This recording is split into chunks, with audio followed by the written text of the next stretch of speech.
नमस्कार, खबरों का पंचनामा देख रहे हैं आप और आपके साथ मैं हूं परवीन शेख। हम लेकर आए हैं देश और दुनिया की 5 बड़ी खबरें, जिस पर चर्चा के लिए हमारे साथ स्टूडियो में मौजूद हैं कैपिटल टीवी के editor in chief doctor Manish Kumar. Sir, आपका स्वागत है। धन्यवाद। तो सबसे पहले एक नजर आज की टॉप हेडलाइंस पर। ममता बनर्जी की धमकी वाले बयान पर मचा सियासी घमासान, बीजेपी का जोरदार पलटवार। सीएम हेमंता बोले, हमें मत दिखाइए लाल आंखें। कोलकाता रेप कांड पर बैकफुट पर आई सीएम ममता बनर्जी, बोली डॉक्टरों को कभी धमकी नहीं दी, बीजेपी ने फैलाया झूठ। जेपी नड्डा के घर पर हुई बीजेपी कोर कमेटी की बैठक, हरियाणा और जम्मू कश्मीर चुनाव के लिए उम्मीदवारों के नाम पर हुआ मंथन।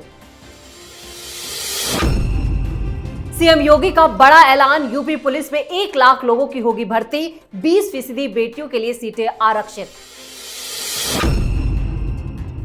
सीएम हेमंता का एक और सख्त फैसला, असम विधानसभा में मुस्लिम विवाद तलाक बिल हुआ पास, विपक्ष ने मचाया हंगामा। और खबरों में सबसे पहले बात बुरी फंसी ममता बनर्जी की। कोलकाता रेप कांड से ममता बनर्जी अपने ही जाल में फंस चुकी हैं और उनकी बौखलाहट इस हद तक बढ़ गई है कि वो अब बीजेपी और मोदी का विरोध करते करते धमकी देने पर उतर आई हैं। दरअसल 28 अगस्त को ममता ने कहा था कि बीजेपी बंगाल में जो आग लगाना चाहती है वो दूर तक फैलेगी। अगर बंगाल को जलाया तो असम, नॉर्थ ईस्ट, उत्तर प्रदेश, बिहार, झारखंड, उड़ीसा और दिल्ली भी जलेंगे। हम आपकी कुर्सी गिरा देंगे। अब इस पर बीजेपी शासित राज्यों के सीएम भड़क गए हैं। असम के सीएम हेमंता बिस्व शर्मा से लेकर मणिपुर के सीएम बीरेंद्र सिंह ने भी ममता को घेर लिया है। हेमंता ने कहा है कि ये लाल आंखें हमें मत दिखाइए। वहीं बीरेंद्र सिंह ने ममता की हेकड़ी निकाल दी और उन्होंने कहा कि आपकी नॉर्थ ईस्ट को धमकाने की हिम्मत कैसे हुई है। तो जिस तरह से ममता का ये बयान आया है और अब वो पूरी तरह से फंसी हुई नजर आ रही है, क्या है बौखलाहट? देखिए, डेमोक्रेसी में आप you can not brazen out everything कि आप दादागिरी करें, इस तरह की भाषा बोले। रूल ऑफ लॉ है। आपको क्या लगता है कि भाई आपको वहां वोट मिल जाता है तो आप सारी चीजों को अपने पैर के नोक पर रखेंगे? ऐसा होता नहीं है। ममता बनर्जी के ऊपर बहुत बड़ी विपत्ति आ गई है। She has been isolated. कोई साथ में खड़ा नजर आ रहा है? आज कांग्रेस पार्टी भी धरना प्रदर्शन करने सड़क पे आ गई। क्या करेंगे आप? आप हर चीज में अपनी हेकड़ी नहीं दिखा सकते। दादागिरी से नहीं चलता डेमोक्रेसी। आप लगातार पब्लिक की नजरों में आपने क्या किया, नहीं किया, कौन सही कौन गलत, क्या सच क्या झूठ, डेमोक्रेसी में इसके कोई मायने नहीं होते। डेमोक्रेसी में सबसे अहम चीज है कि जनता क्या सोच रही है, जन भावना क्या है, पब्लिक ओपिनियन क्या है, और वो आपके खिलाफ है। आप जितना जल्दी इसको एक्नॉलेज कीजिएगा उतना ही आप जो है शांत भाव से अपने वक्तव्य को रखेंगे। भाई क्यों नहीं निकले आपके लोग? कोई काम आया? बंद भी हुआ, लोग बाहर भी आए। जो लोग कल तक कलकत्ता के अंदर ममता बनर्जी के खिलाफ एक शब्द बोलने की हिम्मत नहीं रखते थे, टेलीविजन पे गालियां दे रहे।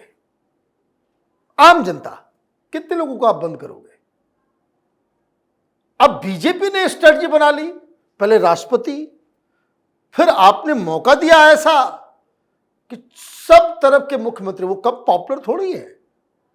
कोई ऐसा तो नहीं है कि कोई मुख्यमंत्री, चाहे हेमंत बिस्व शर्मा हो, चाहे वो योगी आदित्यनाथ हो, चाहे कोई भी मुख्यमंत्री हो, कोई बैकडोर एंट्री तो नहीं है कि चुनाव जीते बिना कुछ किए हुए ऐसे आ गए। सब अपने अपने राज्य के पॉपुलर लोग हैं, उनके साथ भी जनता है, और आप कलकत्ता में बैठ करके भाषण दे देंगे और लोग उसको बर्दाश्त करेंगे? It's a clear cut case कि वहां पर राष्ट्रपति शासन लगना चाहिए। ममता बनर्जी का बहुत इस देश ने बर्दाश्त कर लिया। बंगाल की जनता बर्दाश्त कर रही है क्योंकि उनको वहां पे खौफ है, डर है, और ये केंद्र का दायित्व है कि आप बंगाल की जनता को इस खौफ, इस डर, इस गुंडागर्दी से आप उन्हें मुक्ति दिलाएं। और खबरों में आगे का रुख करते हैं और बात बंगाल में मचे हाहाकार के। ट्रेनी डॉक्टर से रेप और मर्डर पर घिरी ममता की मुश्किलें और बढ़ गई हैं।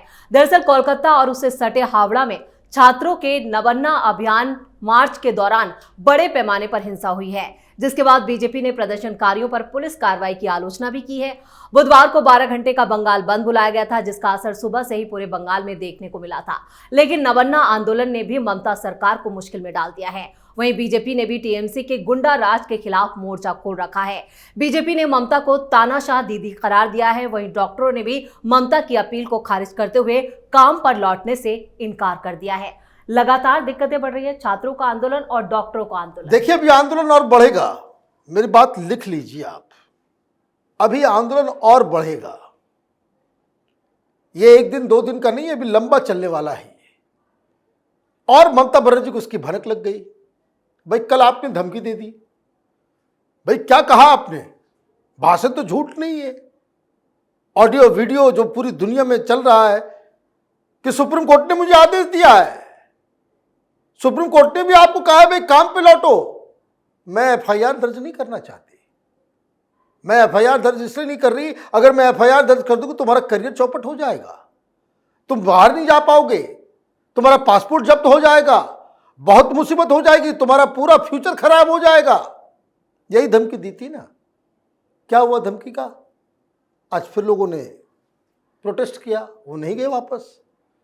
तो आप अपनी ही जुबान से अपना नुकसान आपने करवाया। और जब ये हो गया फिर क्या हुआ? ममता बनर्जी ट्वीट कर रही है, ना ना ना ना ना, हम तो ऐसे बोले ही नहीं थे, हमने कभी धमकी नहीं दिया।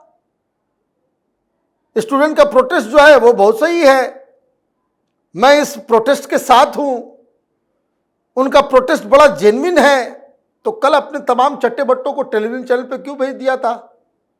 ये कहने के लिए नबन्ना में जो लोग स्टूडेंट थे कि स्टूडेंट कहाँ है, ये तो बीजेपी के लोग हैं, इसमें स्टूडेंट कोई नहीं है। तो आप फ्लिप फ्लॉप कर रहे हो, इसका मतलब है कि आपको भी अब डर ये सताने लगा है कि कहीं कोई बड़ा एक्शन टीएमसी सरकार के खिलाफ केंद्र ना ले ले। और इधर खबरों में आगे बढ़ते हैं, बात बीजेपी की हाई लेवल मीटिंग की। बीजेपी ने हरियाणा और जम्मू कश्मीर चुनावों को लेकर अपनी तैयारियों को धार देना शुरू कर दिया है। वहीं हरियाणा चुनाव के लिए अपनी रणनीति को अंतिम रूप देने में जुटी है। केंद्रीय गृह मंत्री अमित शाह, हरियाणा चुनाव प्रभारी धर्मेंद्र प्रधान और सीएम नायब सैनी आज जेपी नड्डा के घर पर हुई बैठक में शामिल हुए। बैठक में हरियाणा के लिए उम्मीदवारों के नामों पर भी मंथन हुआ। खबरों की माने तो इस बार बीजेपी नेतृत्व हरियाणा में 40% मौजूदा विधायकों का टिकट काट सकती है, क्योंकि बीजेपी का लक्ष्य लगातार तीसरी बार राज्य में सरकार बनाना है। खबरों की माने तो बीजेपी इस बार महिला उम्मीदवारों को प्राथमिकता देगी और मौजूदा मंत्रियों में से 40% को टिकट नहीं देगी। हरियाणा को लेकर बिल्कुल साफ संदेश गया है। देखिए, हरियाणा में स्थिति भारतीय जनता पार्टी की बड़ी खराब है। वहां इन्होंने जो एक्सपेरिमेंट किया, सैनी साहब को मुख्यमंत्री बना दिया, उनकी पर्सनालिटी उस तरह की नहीं निकली कि वो लोगों को इंप्रेस कर पाए। 100 बात की एक बात है। आपका इस तरह का एक्सपेरिमेंट अच्छा सक्सेसफुल हुआ उत्तराखंड में, बिकॉज धामी साहब की पर्सनालिटी ऐसी थी, आया खटाखट खटाखट उन्होंने डिसीजंस लिए, बड़ा पॉपुलर चेहरा बन करके उभरे, आपकी सरकार बच गई, अपने कंधों पे उन्होंने जितवा दिया। और कांग्रेस पार्टी वहां पे कमजोर भी थी। अभी दिक्कत क्या है? भारतीय जनता पार्टी की दिक्कत यह है कि आपके पास उस तरह का चेहरा नहीं है कि जो हुडा, और दैट टू जूनियर हुडा, उससे कॉम्पीट कर सके। दीपेंद्र हुडा की अच्छी इमेज है, ईमानदार इमेज है, सौम्य और सभ्य व्यक्ति की इमेज है। मैं कांग्रेस पार्टी का कोई प्रशंसक नहीं हूं, लेकिन जो हकीकत है वो बताना पड़ेगा। दूसरी तरफ आपकी समस्या यह है कि कार्यकर्ता आपके नाराज हैं, कार्यकर्ता आपसे खुश नहीं है। आपके कार्यकर्ता जो है घर बैठे हुए हैं। क्या कारण है?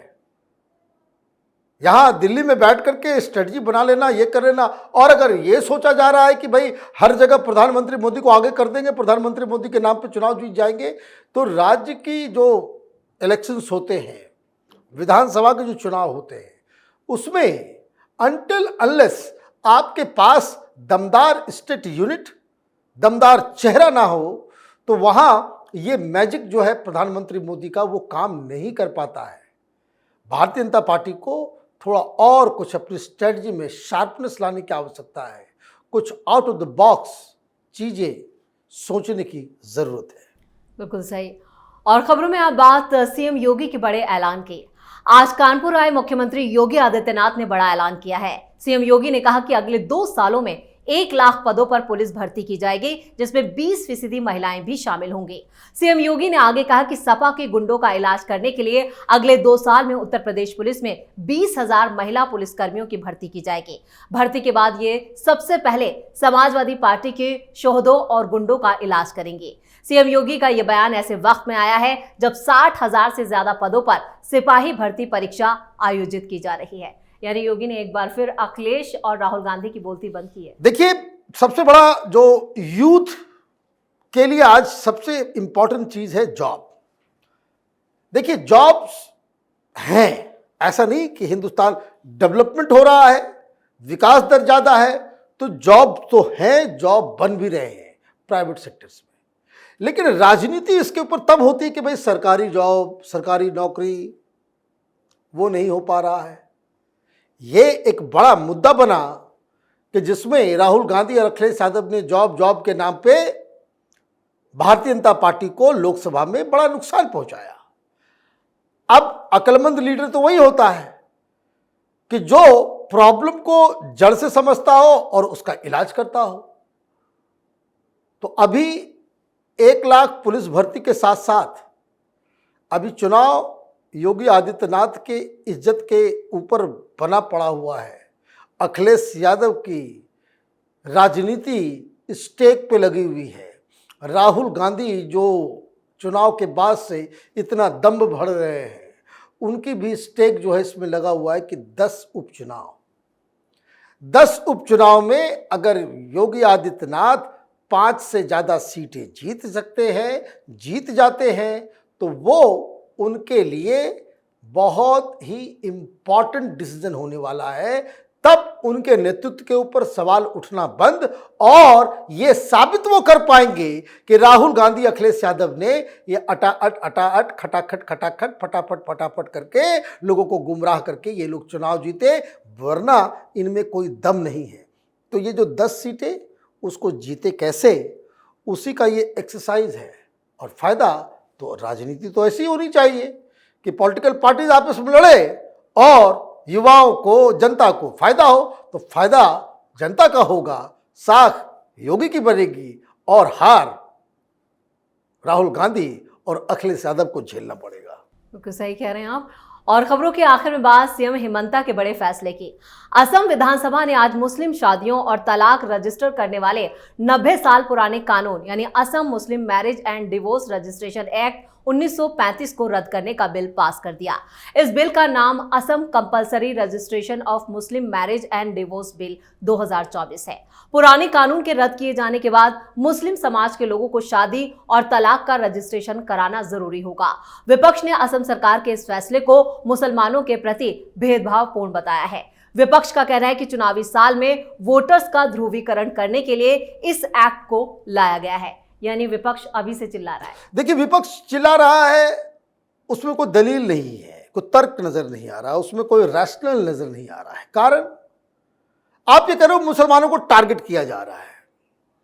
भाई, हिंदू शादी करता है, क्रिश्चियन शादी करता है, रजिस्ट्रेशन होता है ना। आपको स्पेशल स्टेटस क्यों चाहिए भाई? क्यों मिला हुआ था? मिला हुआ था अंग्रेजों के कानून से। वो 1935 के पास का कानून है, वो उसको बदला नहीं जाएगा। बिल्कुल बदलना चाहिए। क्यों बदलना है ये भी समझ लीजिए कि ये लोग काजी के पास रजिस्ट्री करवा रहे हैं, वो भी उसमें एक शब्द है कि आप अपने मन मर्जी से कर सकते हैं। It is not compulsory. कौन किससे शादी कर रहा है, नहीं कर रहा है, उसका कोई रिकॉर्ड नहीं है। उसके कारण कई सारे लिटिगेशंस हो रहे थे। एक व्यक्ति है, उसने एक शादी कर ली, काजी के पास जाकर के रजिस्ट्री करवा लिया, और 3 शादी कर ली, रजिस्ट्री नहीं करवाया। टेक्निकली एक शादी हुई है उसकी। सरकार के पास डाटा तो होना चाहिए। भाई ये लोग विपक्ष, ये कांग्रेस पार्टी विरोध करे, मुसलमानों को टारगेट किया जा रहा है, मुसलमानों को टारगेट किया जा रहा है। अरे अकल के मारे हुए लोग, तुम कहां कह रहे हो भाई जाति जनगणना हो और मैरिज रजिस्ट्रेशन ना हो, ये दोनों एक साथ चले गए, ये बात नहीं। अब दूसरी समस्या जो थी, जो मुस्लिम महिलाओं के फायदे के लिए अब रजिस्ट्रेशन नहीं हो रहा है, ये काजी कुछ लिख दे रहे हैं अपने रजिस्टर के अंदर, तो उसमें नाबालिग लड़कियों की भी शादी हो रही थी, नाबालिग लड़कों की भी शादी हो रही थी। अब रजिस्ट्रेशन सरकार के द्वारा किया जाएगा, मतलब इस कानून से काजी का छुट्टी, शादी कीजिए, रजिस्ट्री करवाइए जाकर के, वो सरकार करेगी। अब जब वहां पे होगा तब नाबालिग बच्चे तो शादी नहीं कर पाएंगे। ये जो दंश है, जो बच्चियों के ऊपर अत्याचार हो रहा है, जो फिजिकली मेंटली जो तैयार नहीं होती है, जिनके सपनों को कौंध करके उनको जबरदस्ती सेल ऑफ कर दिया जाता है, ये तो रुकना चाहिए। तो ये कानून अच्छा है, मुस्लिम बहनों के लिए, बच्चियों के लिए ये एक वरदान की तरह आ रहा है। लेकिन इन लोगों को तो दिक्कत है, ये दाढ़ी वाले मौलवी मौलाना जो है, इनको तो दिक्कत है। इनकी साख समाज के ऊपर पड़ी रहनी चाहिए। क्यों कि 5 साल में जब चुनाव होते हैं तो लिफाफा खाते हैं, ये लिफाफाखोरी जो है वो बंद हो जाएगी। तो ये दिक्कत उन लोगों को है, ये कट्टरपंथी मौलवी मौलानाओं को। मुस्लिम समाज के लिए एक बहुत ही अच्छा स्टेप है, इसमें तलाक और शादी दोनों ही सरकार की नजरों में रहेगा, और कोई भी अत्याचार का अगर केस बनता है तो उस कानून, कोर्ट, पुलिस उस महिला के मदद के लिए तत्पर रहेगा। इस तमाम जानकारी के लिए और सटीक विश्लेषण के लिए आपका बहुत बहुत धन्यवाद। धन्यवाद। तो खबरों का पंचनामा में आज के लिए इतना ही। देश और विदेश की बाकी खबरों और उनके सटीक एनालिसिस के लिए देखते रहिए कैपिटल टीवी। हमें लाइक कीजिए, शेयर कीजिए और हाँ, कैपिटल टीवी को सब्सक्राइब करना ना भूलिए। धन्यवाद।